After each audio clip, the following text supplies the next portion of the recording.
MNCs of India, SAIL, Unilever, and then now UPL, what are the best practices you have been observing these companies are practicing, and how are they managing waste? And then giving the government perspective, because you also saw how in last 24 years the governments changed their policies, improved and upgraded their policies, and made it to what today it is, and also bringing a little global best practice. So to start off, Dr. Mrityunjay Chaubey sir, over to you. So thank you. I think to answer your question and on the especially this topic I like that organizing or unorganized waste. And I think this is a very good topic nowadays and on hot of agendas, because everyone is talking circular economy. And when we talk circular economy, recycling, reuse, then this kind of things come that how we can organize the unorganized waste management. And I will come on the good practice what we are adopting at corporate, and I shall cover my experience. But before going that, what I feel personally, that if anyone want to understand how we should organize the unorganized waste or circular economy or recycling reuse, we should go in our rural area. And you can see that how our farmers, historically, they are practicing all these, how they are organizing their waste, how they are doing the reuse, recycle in the agricultural field and rural area. I think that's become a model where we can learn a lot. I think in India, if we see historically, this is embedded in our culture and in our practice. Now coming to the agriculture, I think when we talk circular economy or waste management, then we should not forget about the sustainable agriculture. And sustainable agriculture is an area where all these things come in practice. And today, if you see the main issue in the world today is the climate change.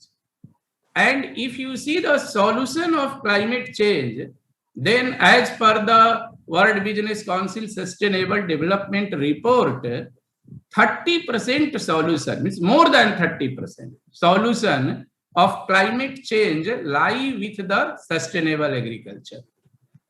But if you see the how much climate fund is going in agriculture is less than 3%. So in less fund and less budget, how the agriculture is offering the solution for climate change that we can learn from the rural area. Now come on the corporate where I used to work, and at corporate what I feel the major challenge in waste, I used to categorize three kind of waste. One is plastic waste, another is wastewater itself. Wastewater management itself is a very big challenge and very big topic in corporate world wherever the manufacturing happens. And third is the hazardous waste and its disposal.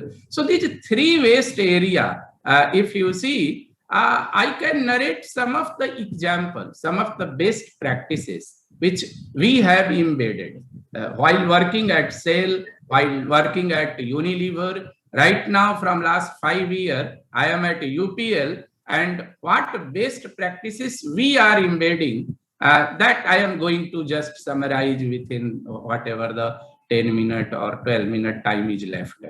So first I would like to wastewater, because wastewater management is very near to my heart. And you can see the background, one of my book, which recently I have written. So wastewater is a things which should be organized. Otherwise, today you can see a lot of issues are coming, and even the community protest coming. whoever the business is not handling very well their wastewater. And not only protest, it is our obligation also, it is our responsibility also that we treat wastewater well. And in wastewater, what I found that first is the wastewater segregation. Because in any company or any business or any factory, if you go, a different kind of a stream get generated. And if you feel that let's collect all the wastewater at one place and provide one solution or one technology, I don't think that will offer the best solution.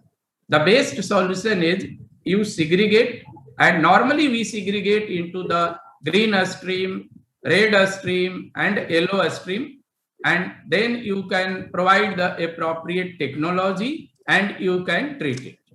And normally we found our experiences that green stream, which is very easily biodegradable and biologically treatable, and most popular technology is activated sludge process, MBBR. So those are nearly 60%. Majority waste happens to be that, and you can treat it very well. Then we came for the yellow stream, where slightly difficult, not possible easily to treat biologically. So there you can apply some different technology like forward osmosis, advanced oxidation, and that constitute maybe 20-25%. And last 10 to 15% red stream happen, which is a very difficult stream. It is difficult to treat. So there you can use a multi-effect evaporation or some of the advanced costly technique to treat it. And when we apply like this, then we can get a better wastewater management. Similarly, you come to the plastic waste. Nowadays, plastic waste itself is a major problem. So there, I think we are working at corporate to reduce the plastic use. But we cannot eliminate, because at this moment, there are several advantages also with the use of plastic. And what we are doing, that there is in India, there is a CPCB, Central Pollution Control Board certified process, where we take the credit from the recycler. So recycler used to collect and recycle the plastic from the market. And normally the company, big company like I work at UPL, or you can say Unilever, or all the corporate, they used to estimate their total quantity. And right now, for example, at UPL, our total plastic usage nearly 5,000 metric ton per year. And we have taken the certification to recycle. So recyclers are collecting from the market on our behalf 5,000 metric plastic, and they are doing the recycling. So that is kind of work we are doing to reduce the plastic waste. Also, we are working on several technology where we can reduce the plastic use at packaging. We can came out with a biodegradable plastic use. So those things we are already working, and work is going on. The third area I used to see is the hazardous waste.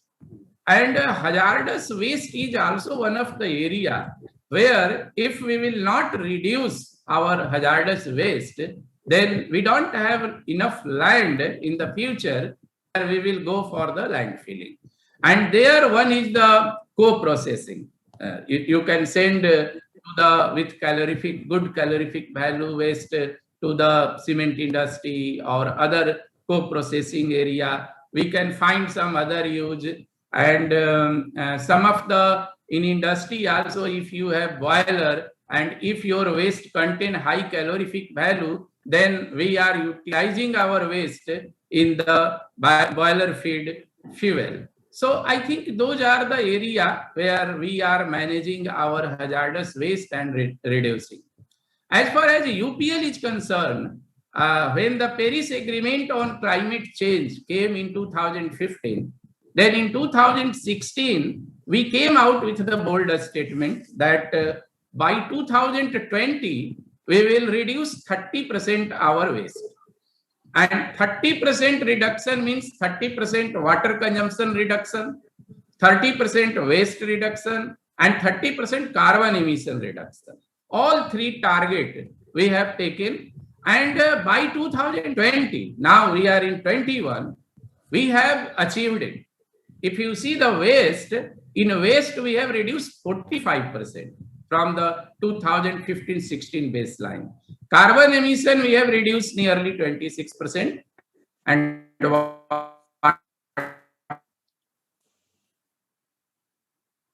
Yeah. I think you have a little interconnectivity issues here. So this was Dr. Mrityunjay Chaubey sharing his perspective on waste management. He divided, though I will repeat. Again, we will reduce our waste 25%, carbon 25%, and water 20% from the 1920 baseline by 2025.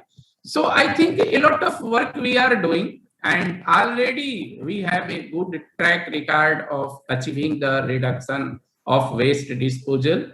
And we are finding co-processing, we are getting several technology in place such that with the use of technology, with use of good manufacturing practices, we can reduce it.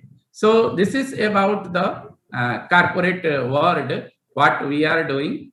Now I will also like to take this opportunity to discuss on the COP26.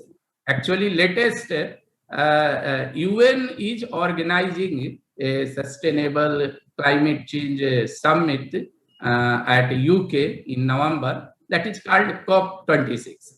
And in COP26, our government, along with the several signatory, more than 200 nations, they will participate there. And what our expectation from COP26 is, and I think this is the request from our India government ministry also, environment ministry also, that it is not only expectation of India, but it is expectation of all the developing countries that when Paris Agreement on climate change came in 2015, then all the nations get agreed that developed nation will pay 100 billion US dollar per year to developing nation, because developed nation has already done industrialization, and the carbon emission happens mostly from the developed nation, and developing nation now they are starting industrialization. So compensate those things.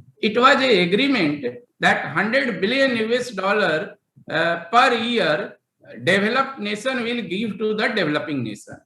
Now till date, that has not come on the table. So I think the first thing we should expect from the COP26, that let's discuss this and when this fund will be available for the developing country.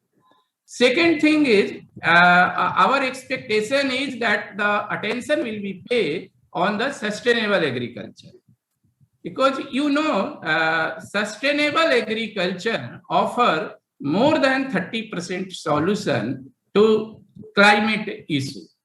And if it's offer more than 30% solution, then at this moment, why climate finance is going less than 3%? So there also our expectation is that COP26 should discuss at how we can allocate more and more resources for sustainable agriculture, because without sustainable agriculture, we cannot expect a sustainable world.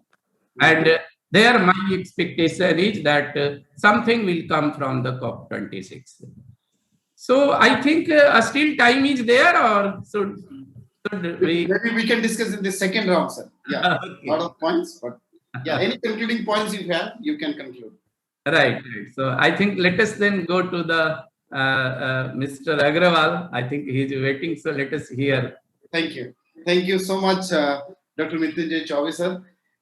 Really amazing, really thrilling experience for me to give a comprehensive view about sustainability and various perspectives, the way you have outlined them and the way you have segregated plastic, water waste management, and then hazardous waste management is really very, very good. And then also touched upon the COP26